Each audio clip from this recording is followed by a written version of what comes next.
আসসালামু আলাইকুম ভাই। এই যে উপরে স্ক্রিনে যেই বিষয়টা আপনারা দেখতেছেন, এটা একটা মাদ্রাসার সিসি ক্যামেরা থেকে ভিডিওটা নেওয়া। তো এই ভিডিওটাতে দেখা যাইতেছে যে কোরআনের পাখিগুলা বইসা কোরআন তেলাওয়াত করতেছে এবং একটি ছেলে হুজুরের কাছে সবক দিতেছে। সেই মুহূর্তে ভূমিকম্প শুরু হয়ে যায়।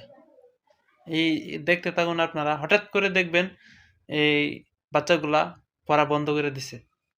যখন ভূমিকম্পটা শুরু হয়ে গেছে, তখন তারা ভয় পেয়ে গেছে। ভয়ে আতঙ্ক সৃষ্টি হয়ে গেছে।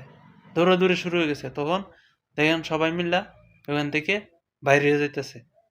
তো আসসালামু আলাইকুম ভাই। এই যে উপরে স্ক্রিনে যেই বিষয়টা আপনারা দেখতেছেন, এটা একটা মাদ্রাসার সিসি ক্যামেরা থেকে ভিডিওটা নেওয়া। তো এই ভিডিওটাতে দেখা যাইতেছে যে কোরআনের পাখিগুলা বইসা কোরআন তেলাওয়াত করতেছে এবং একটি ছেলে হুজুরের কাছে সবক দিতেছে। সেই মুহূর্তে ভূমিকম্প শুরু হয়ে যায়। এই দেখতে থাকুন আপনারা। হঠাৎ করে দেখবেন এই বাচ্চাগুলা পড়া বন্ধ করে দিছে। যখন ভূমিকম্পটা শুরু হয়ে গেছে, তখন তারা ভয় পেয়ে গেছে। ভয়ে আতঙ্ক সৃষ্টি হয়ে গেছে। দৌড়াদৌড়ি শুরু হয়ে গেছে। তখন দেখেন সবাই মিল্লা ওখান থেকে বাইরে হয়ে যাইতেছে। তো